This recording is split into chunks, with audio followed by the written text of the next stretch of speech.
many cities now, or many states, where before this wasn't always possible, before COVID, before telemedicine. You guys have always asked, I need to see a gastroenterologist and I don't have a plant-based one in my area.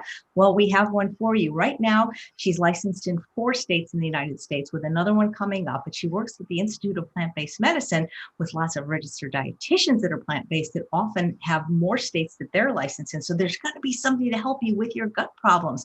I met her in the GI Health Summit. I didn't even realize she was plant-based. So she was awesome and beautiful then, but now she's even more so. She's in Florida. Her name is Dr. Vanessa Mendez. Welcome to the show. It's so nice to see you.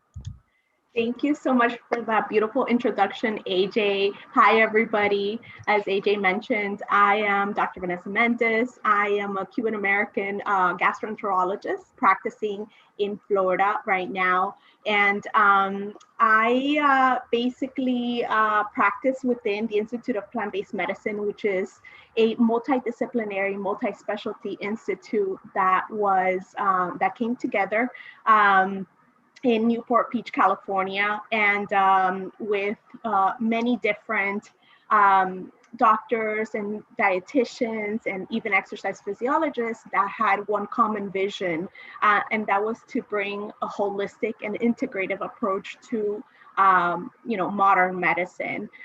So we are right now live. We just did our launch recently. We're still in our soft launch, but it's been incredibly inspiring to work amongst all these wonderful practitioners. That's so great. And you get to do it from Florida. Absolutely. So, I think COVID has taught us a lot of lessons. And one of them is that medical care should be accessible to everybody from anywhere. And one of the lessons was that virtual medicine does have a big role to play in our healthcare system. So Angie Sadeghi, which, this institute was inspired by her. She approached me to be the telemedicine director of Institute of Plant-Based Medicine. And I said, absolutely, if I can do it from the convenience of, my home in Florida or my office in Florida, then I will happily join you. So right now I'm seeing patients virtually in the 4 states in the United States that I'm licensed, soon to get more licenses, and also seeing a lot of patients abroad. Believe it or not, I'm seeing a lot of patients in Australia, France, the UK, a lot of different places where the healthcare system in those countries is very different from ours. But every system has its limitations. So they reach out because definitely we're doing something right here that is not being practiced in other places. Nice. Well, let's see. Gail says, if I eat plant-based, will I look like her? Absolutely guaranteed. 100%. You don't even look old enough to be a doctor. You don't even look like you just got out of high school. No. I'm a lot older than I seem. Yeah. Well, how did you first become plant-based? So I love that question because I think it was decades in the making. So basically, I always had an interest in nutrition. When I was in high school, I had terrible acne, and it was cystic acne. And I was seeing a dermatologist, who tried antibiotics, who tried the usual therapies and exhausted all the different therapies, and eventually put me on Accutane. Accutane is a very powerful derivative of vitamin A that, has had a number of lawsuits since then. But basically, I had to take this course of Accutane. My cholesterol went up. They were checking my liver enzymes because you can develop fatty liver on Accutane, all these different things, and you can only take it for a couple of months. And I realized that, once I stopped the Accutane, the acne would start coming back. You can hear me fine? Mm-hmm. The Accutane, once I stopped it, the acne started coming back. So I said, there's definitely something that is not working here. Traditional medicines are not working. So that was even, this was in the 90s, really, like early 2000s, late 90s. And I started looking on the internet. That's before, people didn't really go on internet. There was no Google or anything like this. But I started looking about the role of diet in acne. And I found articles on anti-inflammatory diet. So I started researching what that meant. So this was, imagine, I was in high school, so I was a itty bitty girl. And I saw that red meat and processed foods and dairy were definitely one of the drivers behind acne. So then I cut out all red meat, all dairy, and I cut out processed foods in high school. Obviously, at that time, I slimmed down a lot. But what was surprising is that even within a couple of weeks, my acne cleared up 100%. And that was my first taste of seeing the power of diet and its role on your health. Then, I went off to college, and obviously when you're in college, you're doing all sorts of crazy things, drinking alcohol, eating crap late at night. Then, that went out the window. And then I started my medical training. In my medical training, I was really, not really satisfied with what they were telling me about nutrition, which was the basics, what's a protein, what's a carbohydrate, what's a fat. Really, other people out in the world knew a lot more about nutrition than our medical trainees. So that's when I started exploring and researching a lot on my own. Finally, when I was in fellowship in New Orleans, that's when at that time I was already married. My husband and I were going about our jobs. I was doing my subspecialty, my training, and we were, typical New Orleans food, Louisiana food, which is high in fat, high in dairy, and we felt like we were 80 years old. So it took a couple of months, but we started watching all the documentaries. And from one day to the next, I said, I can't continue this way. I feel like I'm 80 years old. My husband has inflammatory bowel disease. He has Crohn's disease, which he's battled for since he was 17 years old. And he said, okay, let's do it. So from one day to the next, we threw out everything in our home that was any animal product. And we're like, at least in the home, we're going to do it 100% from the beginning. Outside the home, it was a transition point. So it's different for everybody. But eventually, even 1 year out of becoming plant-based, we saw that his disease had completely transformed. He had never been able to go into remission with big guns of medications, which are chemo style medications. They're called biologics. He had never had undergone remission since he was diagnosed at 17 years old. And for the first time, 1 year after we went plant-based, then his disease was controlled. And this was somebody who was never even able to eat a single legume, like a single bean. He was all of a sudden able to eat a whole pot of beans, which was astounding. That's what people with food sensitivities dream of, right? So that's basically our story. And from then on, I saw the power within ourselves. And then I started translating that into my patient care. And I decided, that I was going to get further training in plant-based. The plant-based world is continual information and education. So there's still constant learning that you have to undergo. But that's what, this is where we're at right now. Nice. Well, I know we said we were going to talk about gut health and the microbiome. Would you like to talk about that first, or do you want to answer some of the questions that people wrote in? Let's get some of the questions, and then we'll dig into the gut health. Great. Okay. So this is from Melissa, and she says, I would like to ask Dr. Mendez, I had a right side hemicolectomy due to colon cancer. Can this contribute to constipation despite eating whole food plant-based? Yeah, so that's a great question. So, 2 points that I want to talk about when it comes to colon cancer. So even in patients that have been diagnosed with colon cancer, switching to a high fiber diet actually reduces the risk of having the cancer come back, which is astounding if you think about it. So when it comes to any abdominal surgeries that you have, you're changing the anatomy of the person. We know if this is a female, already women have a lot of more organs in their pelvic and lower abdominal region than men. And when we're changing the anatomy by taking out an organ, whether it's a hysterectomy, your ovaries, or cutting out part of your colon, we're doing actually a big change in your anatomy. So things have to rearrange. When they rearrange in a completely different way. Not only that, but surgeries actually create adhesions. Adhesions are basically like scar tissue that forms inside your abdomen where organs have to accommodate themselves. So one of the common reasons we see constipation after surgery is because of these adhesions. You know, so whole food plant-based is definitely the way to go, especially to prevent your colon cancer, to help reduce your risk of colon cancer from coming back.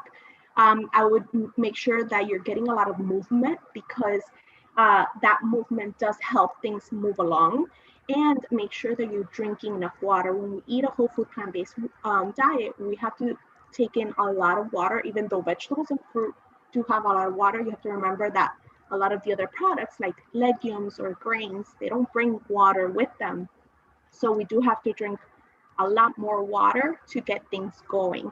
But I would definitely say that if you are struggling with constipation, see, you know, a gastroenterologist, somebody who is well versed in whole food plant-based nutrition, or a dietitian who's versed in this area that can help you. But definitely a gastroenterologist, just to make sure. I'm sure you're already seeing them since you have that history. Maybe a dietitian alongside will help as well. Great, thank you. Linda says, does doing water aerobics regularly in a chlorinated pool hurt your gut microbiome if you don't put the water, or if you don't put your face in the water, and does it hurt your skin microbiome? Those are great questions. So it's really funny that this comes up because just my little baby just came from his swim class. He's not 2 years old yet, but he's learning how to swim. And I asked myself that question.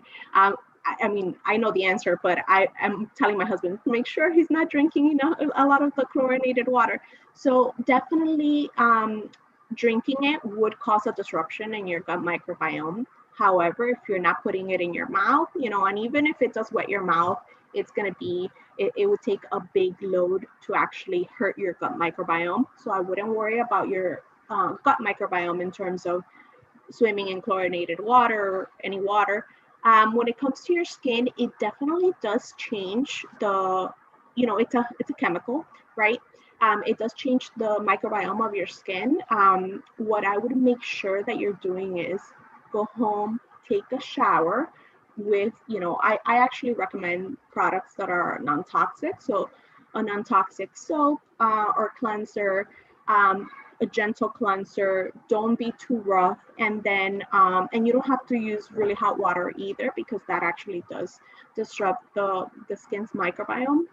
And then just moisturize with, again, a non-toxic moisturizer, and make sure you're drinking enough water to replenish all those sweat glands and everything to get all that nutrition back. And as long as you're eating healthy, your skin will recover.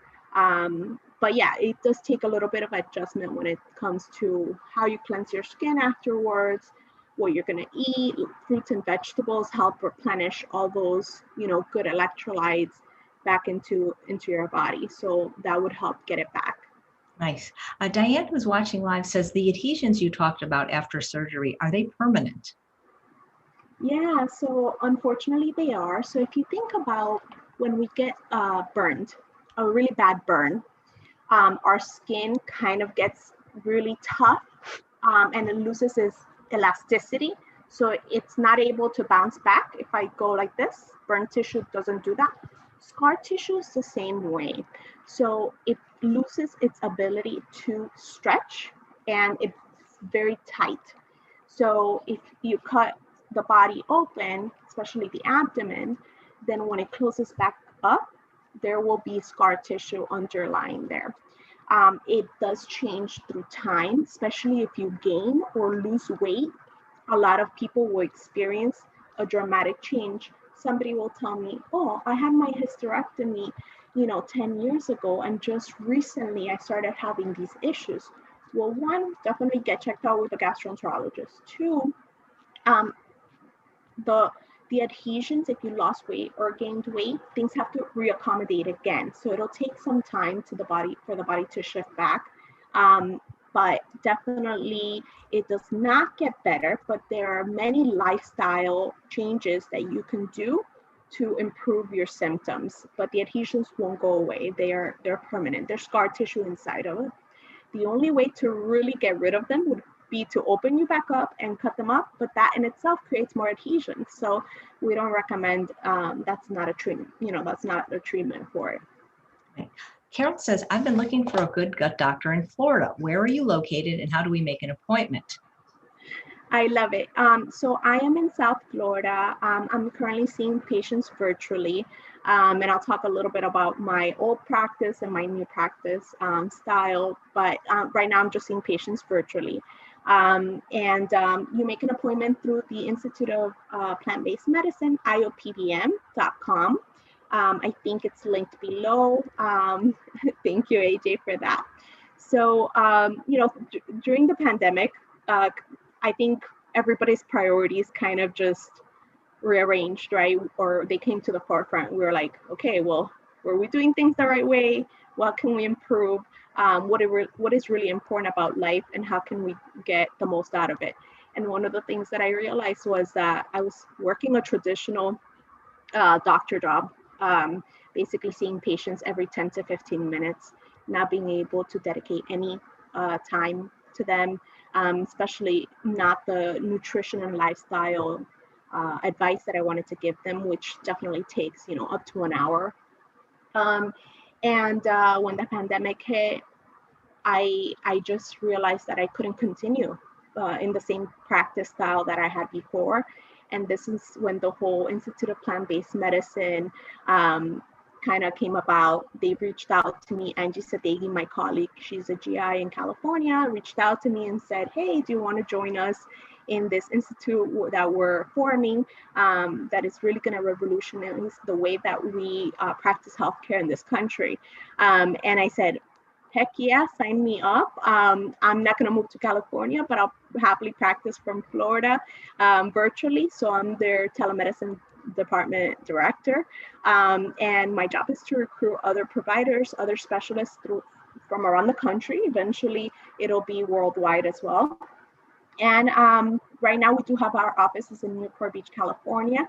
And most of us are practicing virtually through the Institute of Plant-Based Medicine. So you could just make an appointment through there, and I'll happily see you. That's great. Thank you. I just want to thank Supercharged Plant-Based Lifestyle for her super chat donation. And she had a question about products that were to put on your skin. What do you recommend for body wash and moisturizer? So when I had, I always knew that I wanted to go non-toxic, and the non-toxic world is so confusing. It was so overwhelming that it took me a long time to really do the research and realize what products were good and which weren't. But at the end of the day, I had to go to the experts. I have colleagues who dedicate all their time to really just navigating through this whole world of greenwashing. Greenwashing basically means that products are labeled as good, natural, green, but actually when you look at their ingredient list, they're very toxic for us, for our gut microbiome, for kids, for animals. The products that I personally use after doing a lot of research and consulting with my colleagues who they dedicate themselves to this are for washing. I use Dr. Bronner's. It's a soap and it's a liquid soap as well. It's a bar soap and liquid soap. Dr. Bronner has been around for a long time. It's a really good cleanser. For my face, I use OSEA. I don't know how you pronounce it. SEA. OC. It's a Malibu-based cleanser. It's a whole skincare product line, which is great. It's very ocean-based. That's why, hence the name. They use a lot of algae in their products, and I love it. For moisturizer for my face, same brands. I try to be minimalist and keep it simple. Once I like a brand, I stick to them. And then it makes my life just so much more simpler. And then the last part is for my body moisturizer. I either use OC or OSHA, or, oh my God, they're going to kill me if they hear how I'm pronouncing it.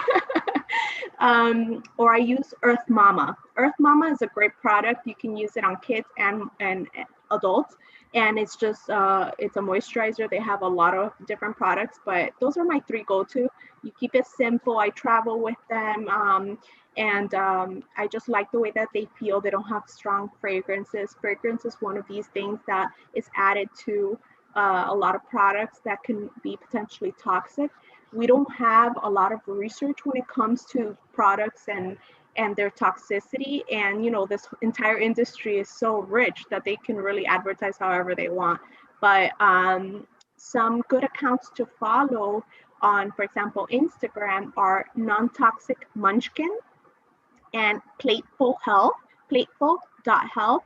That's Vivian Chen. She's my good friend, and she's a UK based doctor who's living in California, and her entire life is about right now she does consultations to kind of detox your life. And the traditional medical world hasn't really come around to that, and the traditional healthcare model really says when they don't know enough about something, they dismiss it, when in truth, we should just investigate it further to see if things are good. So this whole non-toxic world that we know a lot of things affect us, our body, our skin, our microbiome, we know it's there, right? But nobody can give us straight answers. And traditional, doctors or traditional healthcare often dismiss it when we know that it truly can affect us. We just don't have a ton of research really giving us conclusive answers. Thank you for mentioning Dr. Chen, because she was an expert on this year's Truth About Weight Loss Summit, and I'm going to have to get her on the show because she is awesome and she knows so much about the subject. I love Vivian. She's one of my good friends. She's just such a good person, so caring, and really she is very knowledgeable when it comes to whether it be pesticides, whether it be chemicals, and she does practice a holistic and integrative, approach to medical care, which I love. Great. One more question that was sent in, and then we'll get to the ones that are being asked live. That's how you get priority, guys. Get on the list. Jill says, I would like to ask about a slow colon and what to eat or supplement for bloating at the end of the day as my stomach gets bloated. Boy, if I had a nickel for every time I heard somebody was bloated, I'd be so rich. Yeah. So, bloating is something that's very prevalent. It really needs to be investigated. Things that need to be ruled out are things like celiac disease, food sensitivities. We need to rule out any actual anatomical or structural things that may be causing a slowing down of your gut. So I definitely recommend, seeing a specialist, a gastroenterologist, to get worked up for this. There's no quick fix.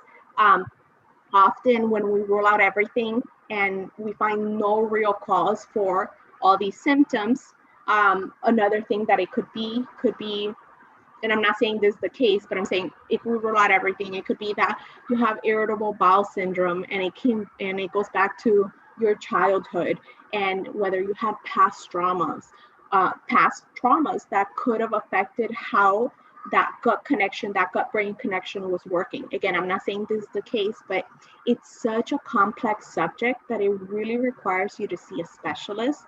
And then they're going to dig through your entire life, your habits. They're going to do studies. They're going to do blood work. They're going to do stool studies, all sorts of things to really get to the root cause. Because if we throw at you a supplement or something without really getting to the cause of what's going on, we're never going to solve your issue. We're not going to be able to help you significantly. It may help you temporarily if we throw a supplement or a medication at you, but it's not going to help you in a very deep way where we can actually say, hey, we know what caused this, and from now on we know how to attack it.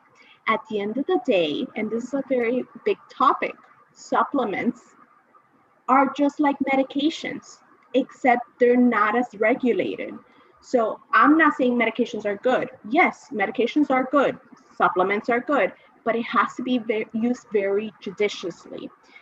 They are neither the answer nor the cure-all, nor should they be demonized. At the end of the day, supplements are just like medications, except they are not as regulated. So repeat that with me. They're just like medications. but not as regulated. So potentially supplements could actually be more detrimental to your health than medications. Medications have to go through a rigorous process, many phases of testing on animals and humans, right? And until we find what the side effects are and do the benefits outweigh the risks. They're not a cure, right? But neither are supplements. So supplements don't actually have to go through all those phases of testing. And any company can just develop a supplement and be like, oh, this is a life-changing supplement. This is going to cure all your issues. And you see people buying them. And at the end of the day, we actually see supplements, things like echinacea or other supplements that we think are healthy for us can actually, if consumed in excess, well, we don't know what excess means because everybody metabolizes it differently, could actually develop an autoimmune disorder. So we don't actually want you using supplements just to use them without somebody actually taking a look at the supplement. I always recommend bringing the bottles to the office. I'll take a look at it. You send us a picture, we'll take a look at it and really trying to tell you if it's something that's going to be okay for you to take. I'm not a huge fan of supplements. If you are deficient or risking deficiency in something, then I do recommend supplementation. And you know, some people are like, look, I feel really good when I take this supplement. I'm like, then I'll tell them, okay, if you feel good, you know, I'm not going to take it away from you, but just caution that this is not, you know, a cure-all, and we have to use supplements very judiciously because at the end of the day, they're not safer than medications. Nice, thank you. No so problem. Zuri says, and I don't know if it's a man or a woman, but he or she has cramps after eating a meal. Colonoscopies are normal. What can cause this GI upset? And they're saying they eat whole food, plant-based. Sounds like a consult could be helpful. Yeah, so definitely, you know, if they've done all the appropriate testing, and they can't find an answer, they'll label you as having irritable bowel syndrome. So IBS, right? It's very common. A lot of people suffer from IBS. At the end of the day, we know that IBS is a hypersensitivity of your gut nerves. It basically means that if you put two people, one with IBS and one without IBS, you blow some air into their colon, the person that has IBS will just feel very uncomfortable and a lot of cramping. And that same amount of air in somebody without IBS, they won't feel anything. So we know it's a hypersensitivity issue. At the end of the day, I like to think that a lot of things do stem from the gut microbiome, and that there is an imbalance that may be causing, maybe you do have excess gas forming in your gut. Why do we have that? There may be an imbalance in your gut microbiome that we have to get to the root cause of and kind of bring that balance back, that homeostasis back into your gut microbiome so that you won't have too much gas. But definitely it requires a consult. You're not alone.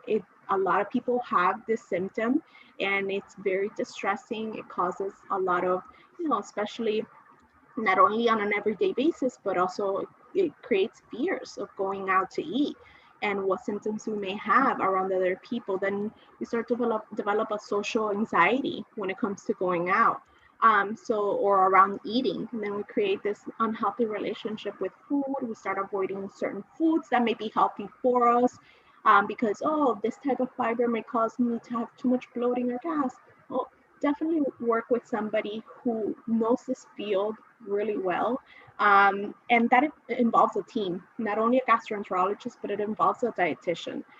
Registered dietitians are the unsung heroes of our time. And, you know, part of our healthcare system really is that a lot of dietetic consults are not reimbursed.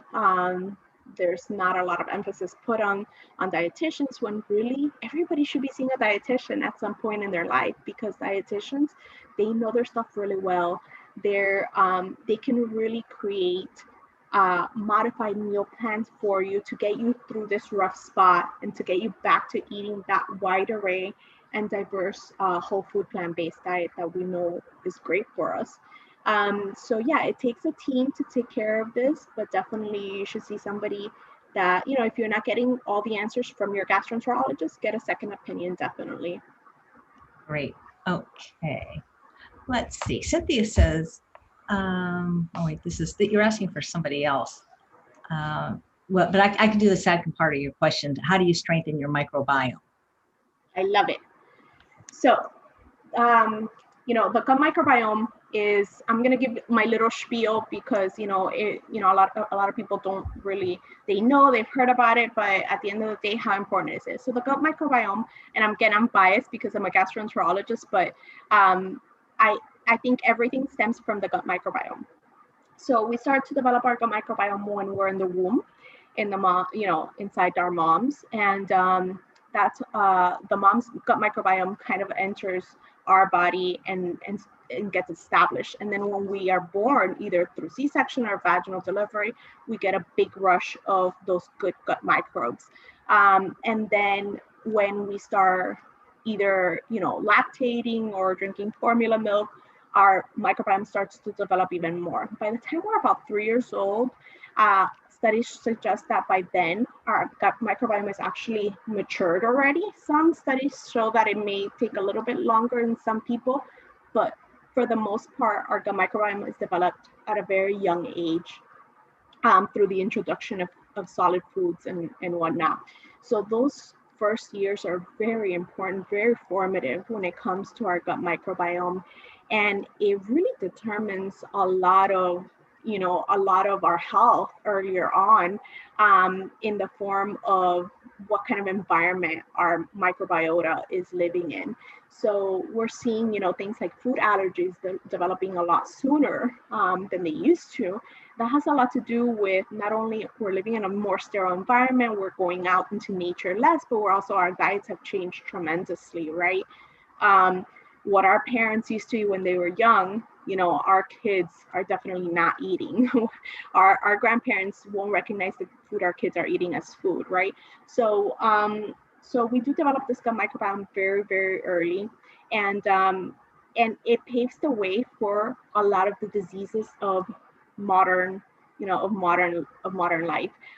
Things like obesity, diabetes, autoimmune disorders have all been on the rise in the last decades. And we know that in part is because of these dietary changes, lifestyle changes, sedentarism, more access to unhealthy foods in terms of processed foods. We're eating a lot more animal protein than we used to, and we're consuming less fiber than we ever have in the past. In fact, 97% of Americans are not getting enough fiber. So when it comes to our gut microbiome, we have inside us since birth. It has been developing and it's constantly changing. What we estimate, we can't really know for sure because everybody's gut microbiome is completely different, but anywhere from 39 to 100 trillion microbes in our gut alone. And these microbes are viruses, bacteria, parasites, that we have all different types of microbes. And we have good guys and we have bad guys. So everybody has good guys and bad guys. That's just part of the balance in our bodies.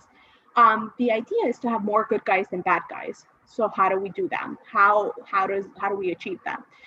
Well, we kind of have had to have all the right steps along the way. So some positive influencers along the way were being born by vaginal delivery, the mom having been healthy, the baby having drank mother's milk, right? Lactation instead of formula milk. So C-section, formula are all negative influencers. That doesn't mean that you're messed up for life. That doesn't mean that at all. But if you're gonna get off on the right foot, it's vaginal delivery. We know lactation. We know introduction of foods at the right time, and high fiber foods at an earlier age. Diversity of plants really paves the way for a healthy gut microbiome. Now, if the foods that the kids are eating from the beginning are sugary sweets or chicken nuggets, then that's not creating any kind of diversity in their gut microbiome. So those early years are really formative, but in terms of adulthood, everything affects the gut microbiome. How many times you've taken antibiotics? Do you exercise? Do you drink alcohol? Is it in excess? Do you smoke? What kind of diet do you have? Do you have a lot of chronic stress in your life? So do you go out into nature? Everything really affects the gut microbiome. And every month, new studies are coming out on this fascinating field. So I don't even remember what the question was at the beginning. But do you remember it? Yeah, it was how do we strengthen our gut microbiome? Okay, so yes. So how do we strengthen? It's the same things that you hear in all of AJ's, with all of AJ's guests, and that the things that AJ herself says. We want to make sure that we have more good guys than bad guys. How do we do that? We have to have a very diverse plant-based diet. It doesn't have to be 100% plant-based, but the more plant-forward you go, the studies show that it is better in terms of overall health, okay? So what is the key? The key is 30 different plants per week. 30 and above, the studies show that creates a higher diversity in your gut microbiome and is associated with better gut health, okay? So 30 plants, at least 30 plants per week. And if you think about it, in a smoothie, how many plants do we get, right? So we get at least 5 plants. So it's not hard to get 30, but the idea is not to keep it the same all the time. Don't complicate your life. So if you have your staples, perfect.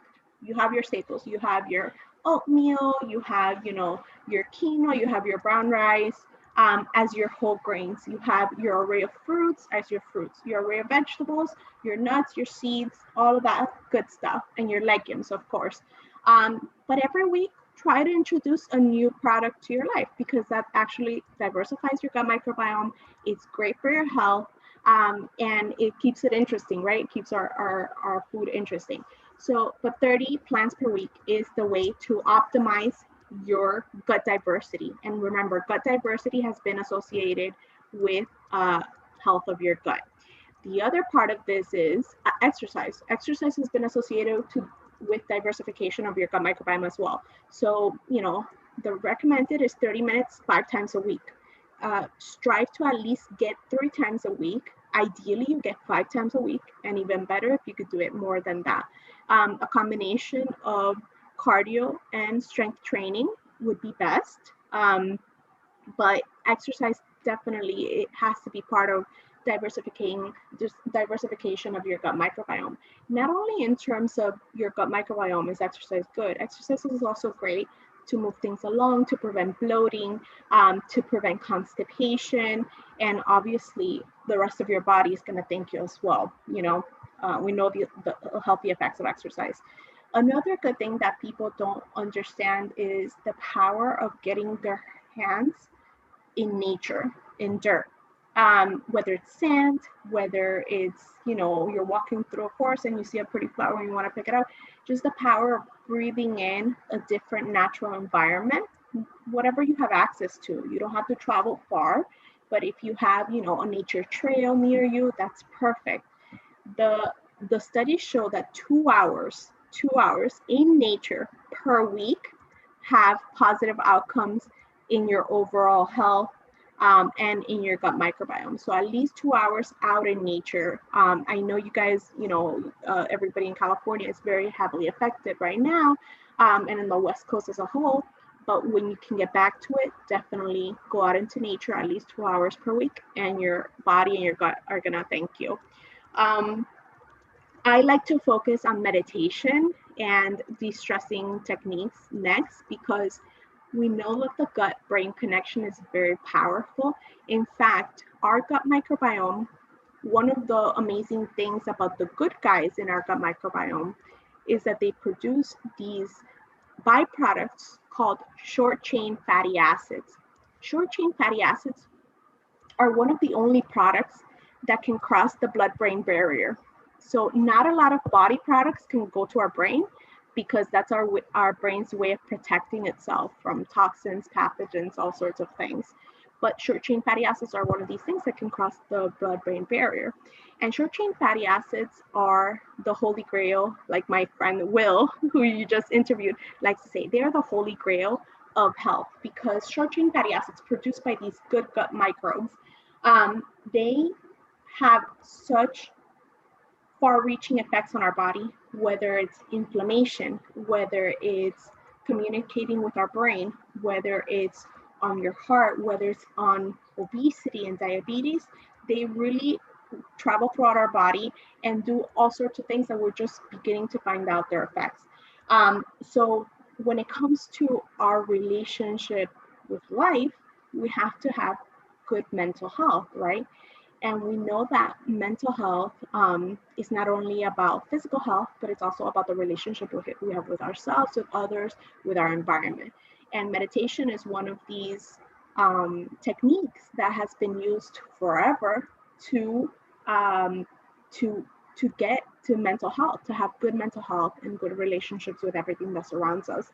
So I definitely involve meditation and breathing practices in my treatment plans.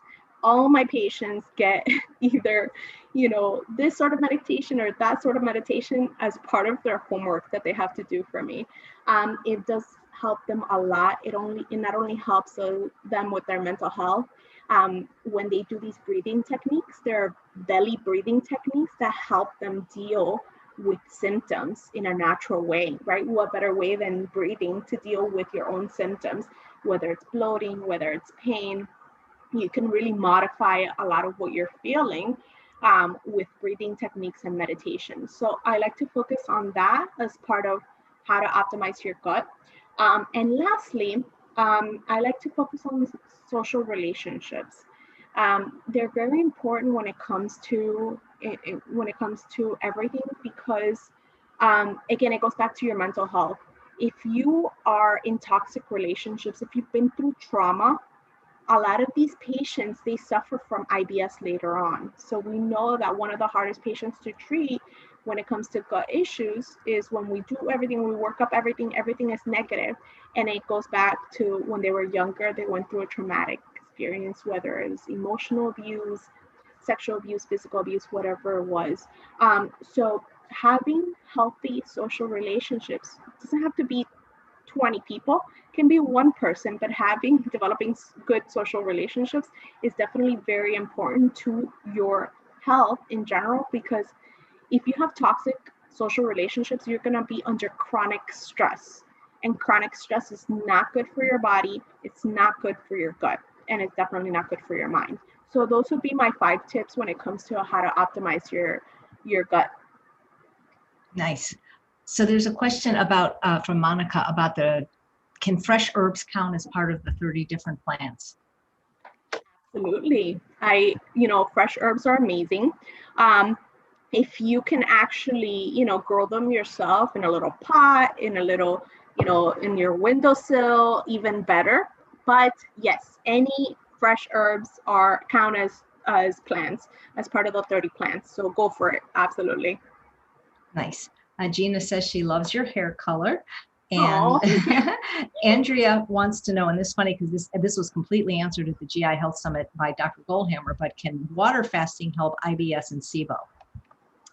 So, the fasting world is fascinating. And I think it's like the gut microbiome. We are getting new research coming out often every year when it comes to fasting. I think when it comes to fasting, you definitely have to do it guided.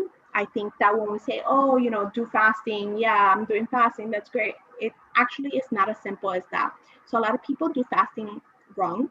And it has to be guided by a health professional that has knowledge of fasting, because if it's not, you can actually cause damage. So like everything, it's like supplements too. We want to do it in a way that's healthiest for you, so you can get the most out of it.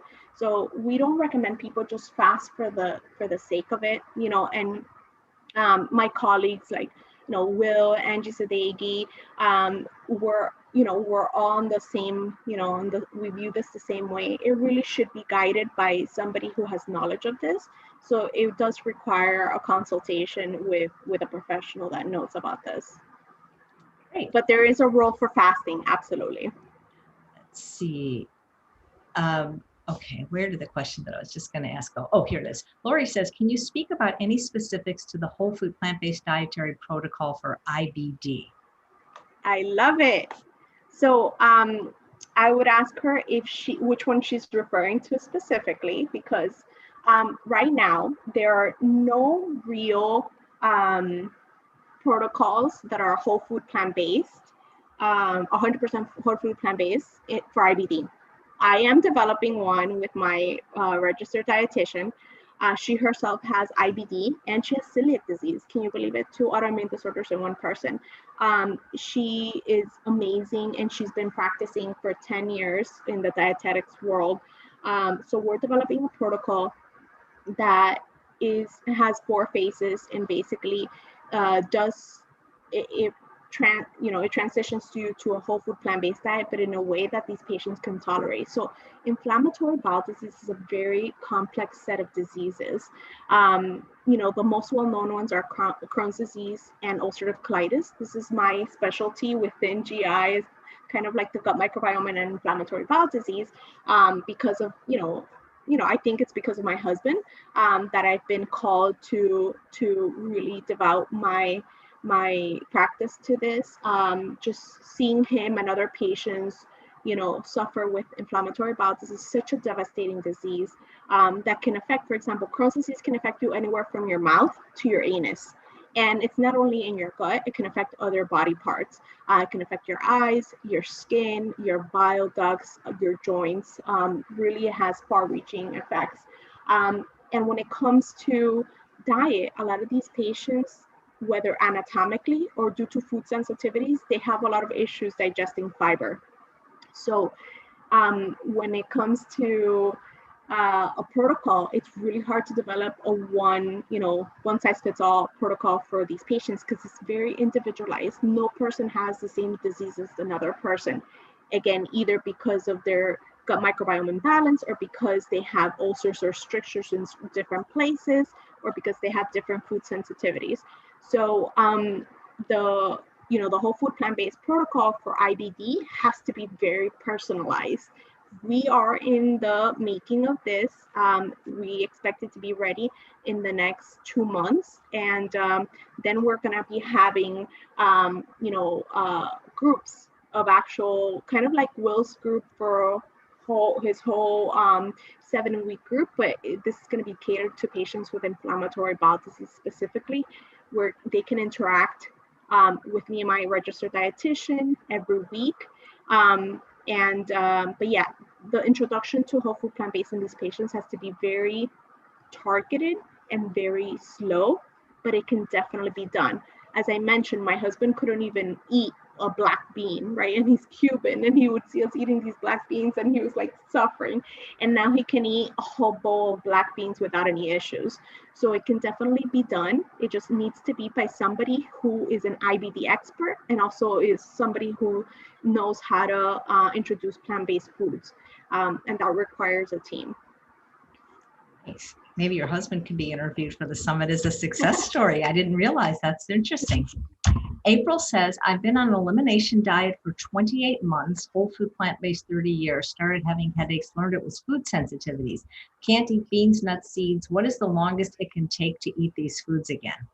Wow, so 28 months is a long time. Remember that we talked about how our gut microbiome starts developing really early. And it can actually take years and decades for us to actually get a diagnosis. Oh, this is my diagnosis. I have food sensitivities. But in the meantime, there was damage going on all along the way, or lack of balance, right? Lack of homeostasis in your gut microbiome. So it definitely does take months to recover once we've had, these issues for years. I think 20 months is a really long time. I definitely think that that's too long. And, it might be good to get a second opinion because by now you should have seen that you should be able to tolerate a lot of, if not, for example, if not all beans, at least things like lentils or split peas. If not all nuts, then at least, one subset of nuts. So you should have seen more relief by now. Again, everybody's different. And I'm not gonna say, your doctors are not, your team is not doing a good job, but definitely I would just get a second opinion and see if there's always a different way to do things. Great. This is an interesting question from Katie. How does the prep for a colonoscopy affect your gut microbiome, and how long does it take to get back to normal? Yeah, so I mean, I love this question because this is a very, it's a very advanced question, right? Because not only do you have to have knowledge of the gut microbiome, but you have to say, well, does this affect the gut microbiome? If everything affects it, does this affect it? So the prep for colonoscopy is very temporary. You know, we do the prep in a matter of 12 hours, right? So usually patients will drink the prep anywhere between 5 and 7 p.m. the night before their procedure. And then if they do a split prep, they take their second half like 4 to 5 hours before their procedure. So it's a span of like 12 hours where there is a disruption in your gut microbiome for sure. The disruption, however, is temporary. We do have studies that show a disruption. The studies don't show a long-term disruption. And like I tell my patients, this is not like antibiotics. They're not wiping out your gut microbiome. It's kind of, they're like washing it away, right? So as long as you're eating healthy before, you know, those days before and then the days after, and obviously keep on eating healthy, meaning high fiber, then you're gonna restore that right away. It's very rare. So I do up to 1,000. Well, I do like 500 colonoscopies per year, and I maybe get one person saying, "Hey doc, I had some constipation for a couple days after the procedure, but then I went back to normal." So again, there is a disruption. The disruption is very temporary, and as long as you're eating healthy before and after, you're going to get that gut microbiome back. Speaking of getting the microbiome back, Steph says, whenever we take antibiotics, do we destroy our microbiome, and how do we reestablish a healthy microbiome? Do we take probiotics? I love this question. So I have some posts on this on Instagram because I get this question very often. So multiple steps to answering this. So when we take antibiotics, interestingly, our gut microbiome does have memory. They have encoded gene material, and there's memory there. So even if, let's say, we destroy so every antibiotic destroys a certain subset of microbes. If you take 2 antibiotics, for example, you have diverticulitis. Commonly, they'll give you 2 antibiotics. Or if you have an abscess or something big, you'll get 2 antibiotics. That is going to destroy more than if you took 1 antibiotic, right? Because they each destroy different strains of bacteria. So the more antibiotics you take, the more you're going to destroy. However, and there are studies that should say you will never get back 100% of what you lost, but that doesn't mean you're going to lose 60%. There's a lot of memory when it comes to our microbial genetic material. So there's actually studies showing that even if you wipe out certain clusters of microbes, because of the genetic material, they will repopulate. Okay, so don't get don't get discouraged. You will recover your gut health. It just might take some time, and how we do that is the same way that I said to optimize your gut health. Try to increase the diversity of the plants that you're eating. That diversity is associated with the diverse microbial species.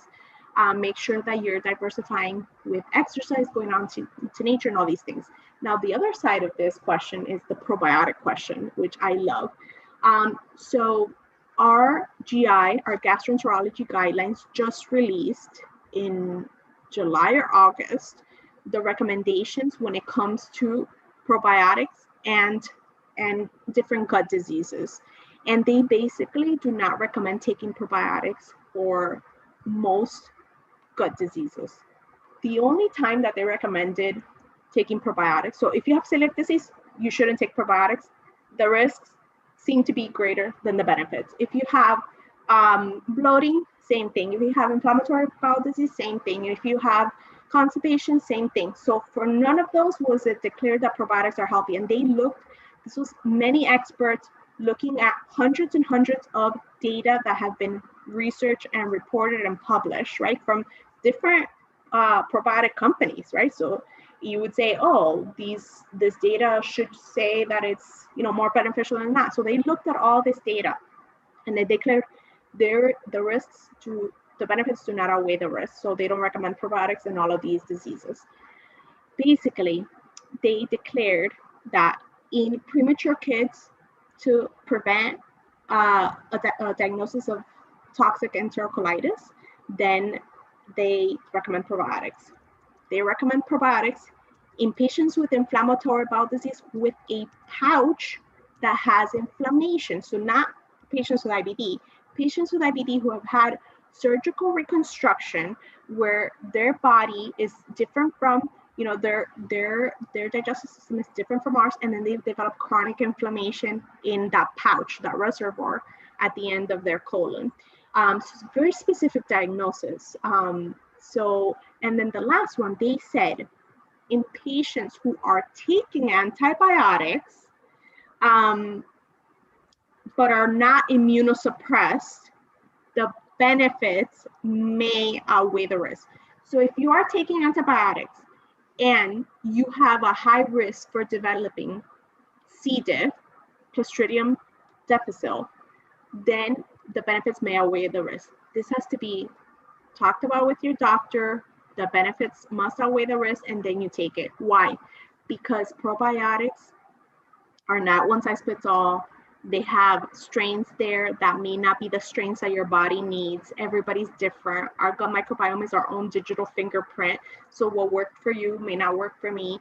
In patients who are immunosuppressed or have high risk of other diseases, the probiotics may actually be worse for you than better for you. So this has to be carefully discussed. And again, these guidelines just came out 2 months ago, fresh out of publication. They had never before, our guidelines had never before declared anything like this. And it was because there's a lot of confusion when it comes to the probiotic industry. It's a multi-billion probably dollar industry where they can really put anything they want in it. So this is all when it comes to probiotic supplements, okay? Now, there are probiotic foods. So those we should focus on. So when it comes to diversity of plants, focus on incorporating probiotic foods into your food as well. So just because you shouldn't take the supplements, again, you have to discuss that with your doctor, you can eat the food. So the ones that I love to incorporate in my patients are, right off the bat, are miso, because it's very gentle. Miso paste, you can use it. Try not to cook it too much or heat it on high heat because it could destroy some of the cultures. But you can use miso paste on your salad dressings. You can use it, you know, in miso soup. You can use it in many different ways. I love using tempeh right off the bat too. Tempeh is fermented soybeans. So you're getting the prebiotic and the probiotic in one package. The prebiotic is fiber. So any fiber is prebiotic, food for our gut microbes. We're also getting the probiotic, which are the live culture. So tempeh is 2 things in one package. I love to use it. My patients, even the ones with gut issues, tolerate it really well from the beginning, and miso as well. Then, if you know, we can, as part of our protocols, we do incorporate the other probiotic foods, things like sauerkraut or kimchi, into nutritions, but into everybody's nutrition. But at least starting with miso or tempeh is a good way to get some probiotic foods into that diversity. Great. Richard says, how can a GI doctor do a complete exam virtually? That's a great question. So, so if you have ever been to a GI office, we do a limited exam, right? We possibly auscultate your lungs, we auscultate your heart, we hear your belly, and we press on your belly.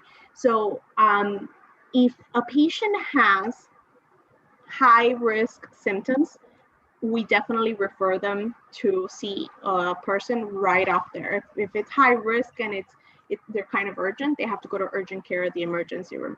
Otherwise, virtual medicine is, you know, we do an exam like everybody does an exam. We ask questions. We cannot physically touch you, but how would a primary care do a virtual consult? The same way. We ask you questions. We're not listening to your heart or your lungs or your belly, but we're talking to you, and in talking to you, we can actually get a lot of answers. That doesn't mean that we can never, physically see you. You should be seen, especially if we need to do any procedure on you to evaluate you inside. But remember, a gastroenterologist, by physically touching you or listening to you, they're not going to be able to get it a lot more information than they would just by talking to you. It's not like a dermatologist, right? So like a dermatologist has to see your skin to be able to make a diagnosis. What's another equivalent? A renal doctor has to do blood work and urine work on you. So even by touching you, they're not going to get a diagnosis. So every specialty has its different nuances when it comes to where they're going to get the diagnosis from. A lot of GIs, we get our diagnosis, or we rule out diagnosis by doing colonoscopies or endoscopies or doing an ultrasound. But touching you or listening to you, we're not going to get a lot of diagnosis. Right. I don't know if that answers that. Yeah, no, wonderful. Betty says, if you don't have a sensitivity, is gluten bad? I love this question because gluten is one of these things that the food industry is using to in marketing, and they're making a killing out of it. And really, it's actually not, not in a way that, like with a lot of the food industry, it's in a way that it's damaging to patients. So there's nothing bad about gluten. So gluten is found in wheat, barley, and rye.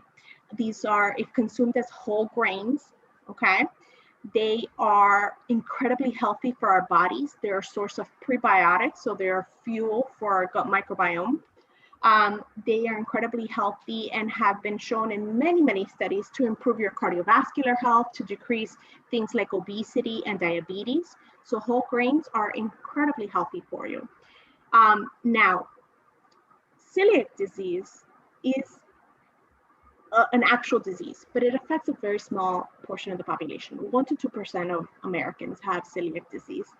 And this is a diagnosis that is done by endoscopy with biopsies. It cannot be done by blood work. The blood work just corroborates the diagnosis, but it has to be done by biopsy. So most of the population doesn't have celiac disease. Another thing is having an allergy to gluten. That is diagnosed with an allergy test. And then the last part of this is, do you have a sensitivity to gluten or not? So there is a study that compared whether you're sensitive to gluten, whether you're sensitive to something called fructans that is also found in whole grains, or or they also incorporated a third arm, which is the placebo arm. And it showed that most patients that reported an intolerance to gluten actually didn't report more symptoms with gluten. They reported more symptoms with fructans, which is another part of the whole grains.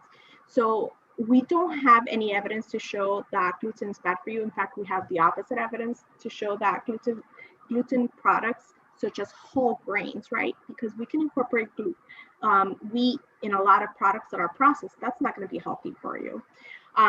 So definitely, if you feel like if you have symptoms when you consume wheat, barley, or rye, then you need to get checked out, get ruled out for celiac disease, get ruled out for a gluten allergy.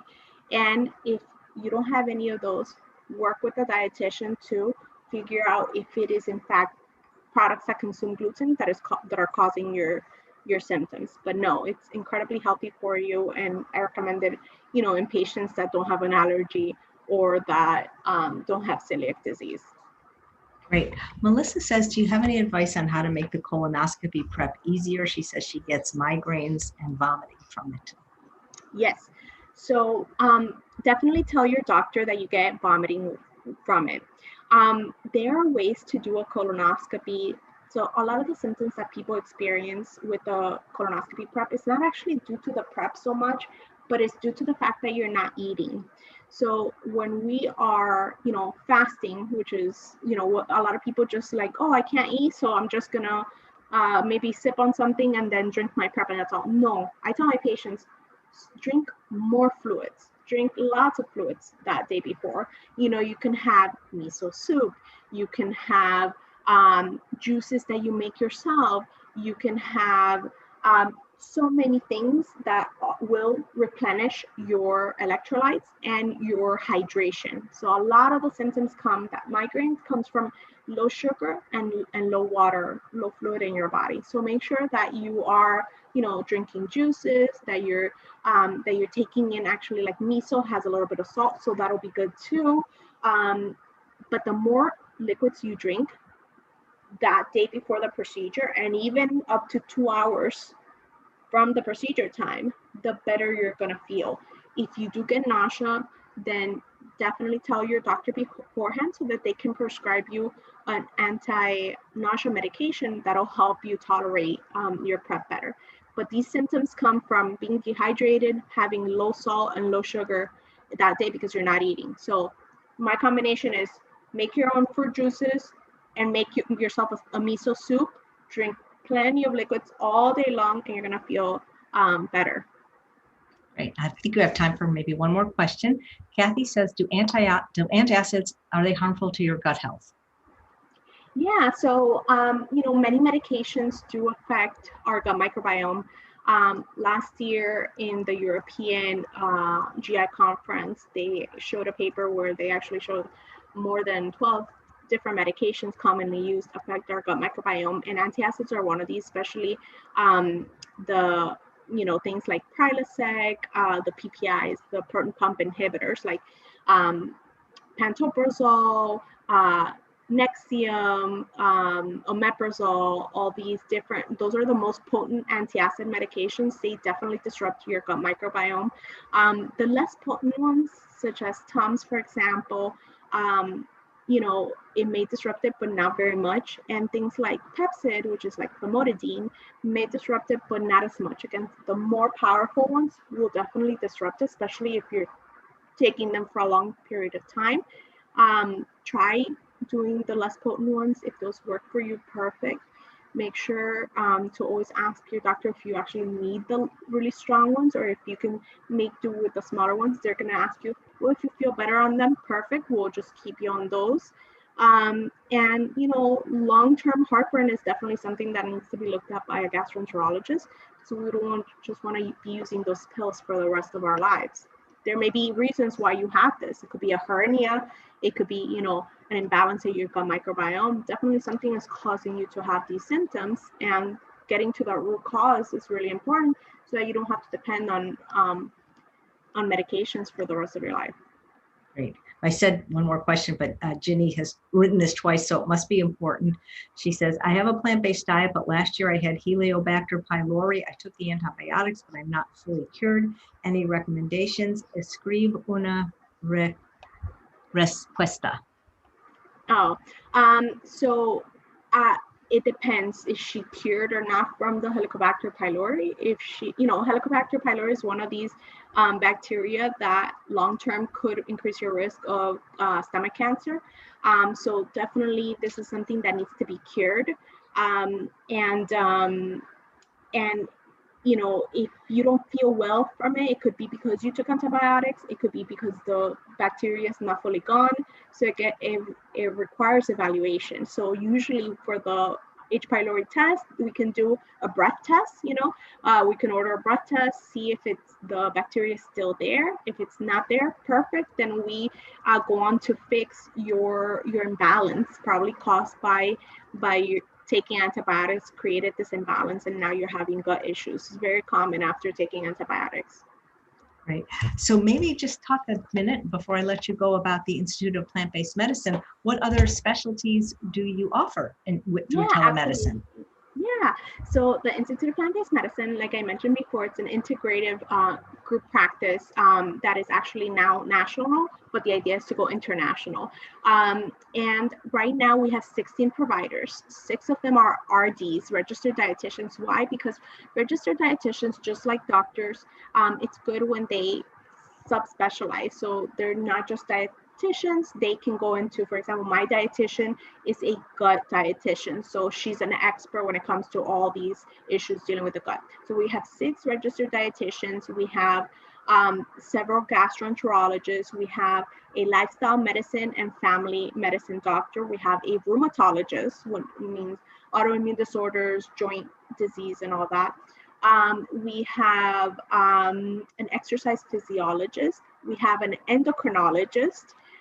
We have a women's health and fertility expert. And we have an internal medicine and lifestyle medicine doctor. So right now we have all those specialties, but now we're going to be onboarding a nephrologist and the other specialties that we're missing. That's fantastic. Well, thank you so much. Thank you, AJ. It's been a pleasure. It's always great to see your beautiful face. You're so happy, and it's great talking to you. Well, I can't wait for people to register for the GI Health Summit because you did a really wonderful PowerPoint presentation. Yes. When is that coming out? November 14th. We delayed it a little bit because every time I interviewed a doctor, they literally referred me to another doctor. So it started as a small summit with maybe 15 is now 30. So we're in the editing process now. We wanted to wait till after the election for sure. That's super exciting. I can't wait to listen to all speakers and promote it. It's going to be amazing. It's going to be great. Thank you so much. And thanks to all of you for watching another episode of Chef AJ Live. Please come back tomorrow at 11 a.m. Pacific time when I will be having Jill Dalton from the Whole Food Plant-Based Cooking channel talking about her new book and making sweet potato muffins. Thanks again, Dr. Mendez. Have a great day.